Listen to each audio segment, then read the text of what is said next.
हाय, नमस्ते. अनिता पुणेकर चॅनलमध्ये सर्वांचं स्वागत आहे. आज एक नवीन विषय घेतलेला आहे. तर सर्वांचं आपलं सर्व स्वागत आहे. आपले व्हिडिओ 18+ असतात, म्हणजे 18 वर्षावरील सर्व मुली पाहू शकतात. ओके.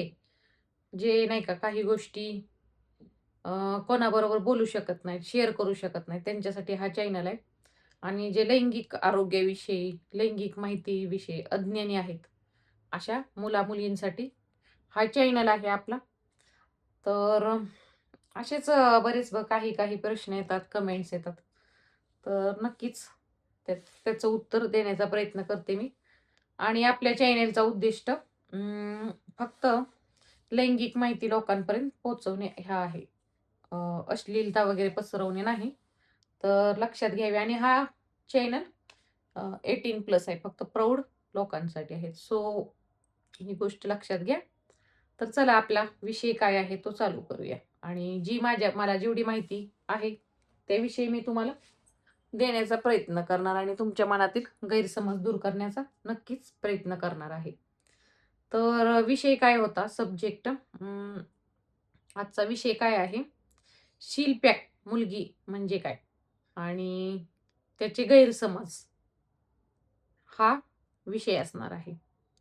आता शीलपॅक मुलगी म्हणजे काय? बऱ्याच नाही का अशा आता जे नवीन असतात त्यांना काही माहित नसतं. पोरांना वगैरे जे नाही का नुकतेच तारुण्याच्या अवस्थेत आलेले असतात, 18+ झालेले असतात. तर त्यांना ह्या गोष्टी माहीत नसतात. आणि मग मग अशा कमेंट्स वगैरे येतात. तर आता व्हिडिओ मी सांगते तुम्हाला, मुलींना पण माहिती नसतं ह्याविषयी. तर कसं असतं, ज्यावेळेस मुलगी 18+ची धरूया आपण, कारण नाही का प्रौढांसाठीच आहे. आणि शारीरिक संबंधासाठी 18च्या पुढं वय पाहिजे. ओके. तर ज्यावेळेस पहिल्यांदा मुलगी म्हणजे मुलगी अ, संबंध बनवते पुरुषाबरोबर, म्हणजे मुलाबरोबर. आता पुरुषावर, स्त्री पुरुष बोलूया. एक मिनिट. इथं आपण मुलगा आणि मुलगी म्हणण्यापेक्षा कसं त्याचं काही कळत नाही. त्याच्यापेक्षा इथं आपण तरुण आणि तरुणी हा शब्द यूज करूया. ओके. तर मागच्या व्हिडिओमधली जराच हे झालेलं शब्दांमध्ये, तर इथं आपण हे करूया, तरुण आणि तरुणी करूया. मुलगा मुलगी असं व्यवस्थित वाटत नाही. कारण एज कळत नाही ना त्याच्यामध्ये. मग तरुण आणि तरुणी धरूया, म्हणजे आता हे 18+ मधली पकडा. 18+च्या पुढंच ना. तरुण, जेव्हा एखादा तरुणी बरोबर अ, संभोग करतो. ओके. त्यावेळी जेव्हा फर्स्ट त्यांचं जे होतं रिलेशन, शारीरिक संबंध प्रस्थापित होतात, त्यावेळेस अ, पहिल्या ह्याच्यामध्ये, पहिल्या संबंधांच्या वेळेस अ, जेव्हा पुरुषाचे लिंग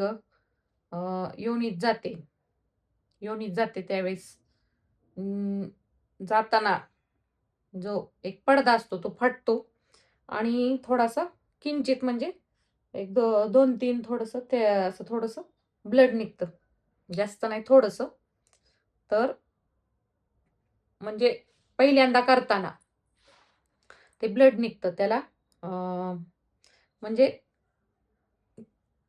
त्या लेडीजला मग शीलपॅक लेडीज असे म्हणतात. म्हणजे जिने कधीही कुठल्या पुरुषाबरोबर संबंध बनवलेला नसतो. ओके. त्या तरुणीला. तर अशा प्रकारे तुम्हाला समजलं असेल आता मला काय बोलायचंय ते.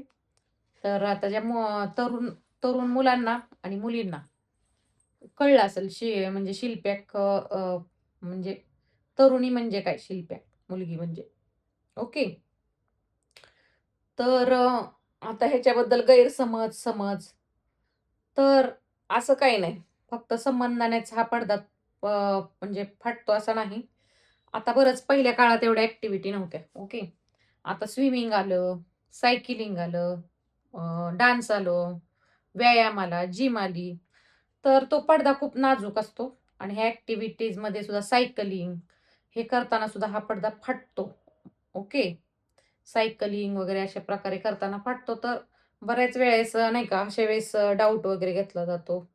पार्टनरकडनं, म्हणजे ज्यावेळेस त्या मुलीचं लग्न वगैरे होतं किंवा मग त्याच्या वेळेस तिचं ब्लड वगैरे थोडंसं जे मी सांगितल्याप्रमाणे तुम्हाला ते पडत नाही, तर तर अशा वेळेस काही मुलांना नाही का तरुणांना किंवा पार्टनरला त्या मुलीच्या तरुणीच्या संशय, डाऊट येतो. तर असं घेऊ नका तुम्ही. जर तुमचे कुठे बाहेर असं अफेअर्स वगैरे झालेले असतील लग्नाच्या आधी, ओके. दोघांचे पण एकमेकांना तुम्ही आधीच पार्टनरला सांगा लग्न जमायच्या आधीच. ओके. त्याच्यामुळे हा इश्यू होणार नाही.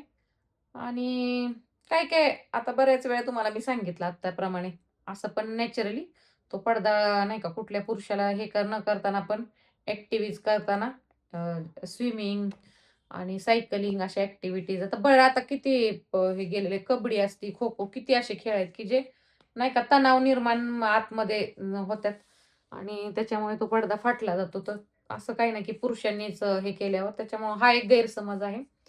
आणि बऱ्याच वेळेस असं म्हणजे ह्या गैरसमजामुळं कित्येक काही-काही ठिकाणी अशी पहिले म्हणजे आता ती रीतिरिवाज बंद झालेत, पण तसं होतं पण मग माहिती का? आणि त्याच्यावर बरेच आता कायदे कानून निघाले आणि ते हे झालं. कारण तुम्हाला सांगितलं ना, ते आत्ताच मी, की असं न करता सुद्धा म्हणजे काही न करता मुलींवर डाऊट घेऊन उगाच त्यांना त्रास केला जातो, मारहाण केली जाते. तर हे पण एक चुकीचं आहे.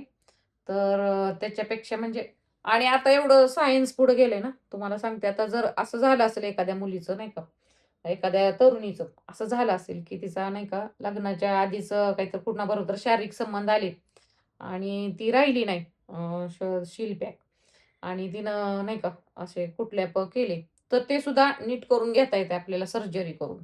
आता नुकतंच मी एक नाही का सर्जनची अशी न्यूज पाहिली होती. तर म्हणजे फॉलो करते मी त्यांना. तर त्यात त्यांनी ते लिहिलेलं आहे, की ते सुद्धा तुम्हाला करून भेटतं. ₹25,000 आहे वाटतं काही तर त्याची फी. आणि पण असं मला वाटतंय फसवण्यापेक्षा जर अशी चूक केली असली तर एकमेकांशी बोलून, सांगून आधीच नाही का पटलं तर पुढचं विषय वाढवलेला बरा. आणि तर आता तर मुलं एवढी ही मुलांना सगळ्यांना विषय सांगितलेला आहे. तर असा डाऊट वगैरे घेऊ नका. ओके. आणि त्यातनं एकमेकांवरचं प्रेम वगैरे असेल, हे असेल एकमेकांशी नाही का.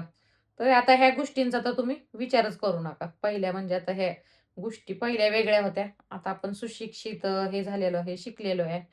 त्याच्यामुळं एवढ्या ह्या गोष्टींचा विचार करायचा नाही. कारण आता हल्ली लिव्ह इन रिलेशनशिप बरेच काय-काय असे रिलेशन नाही का. एवढं म्हणजे पहिल्यासारखं राहिलं नाही आता काय. एवढं म्हणजे नाही का मुला-मुलींचं. तर एकमेकांना व्यवस्थित समजून घ्या. लगेच कुठल्या निर्णयाला कुणाला त्रास करू नका, एखाद्या लेडीजला वगैरे ह्या गोष्टीवरनं वगैरे. आणि असं काही नसतंच, की हे फक्त संबंध केल्यावरच असं होतं. जसं तुम्हाला सांगितलं कितीतरी ॲक्टिव्हिटीज वगैरेमध्ये ते होऊ शकतं. तर कसा वाटला आजचा विषय, सब्जेक्ट? आवडल्यास लाईक करा. माहिती मिळाल्यास, योग्य तुम्हाला माहिती मिळाल्यास लाईक करा, चॅनलला फॉलो करा. Okay. Bye bye. Next time अजून काही तुमच्या मनात शंका असेल, प्रश्न असेल तर चांगली कमेंट करा. ओके.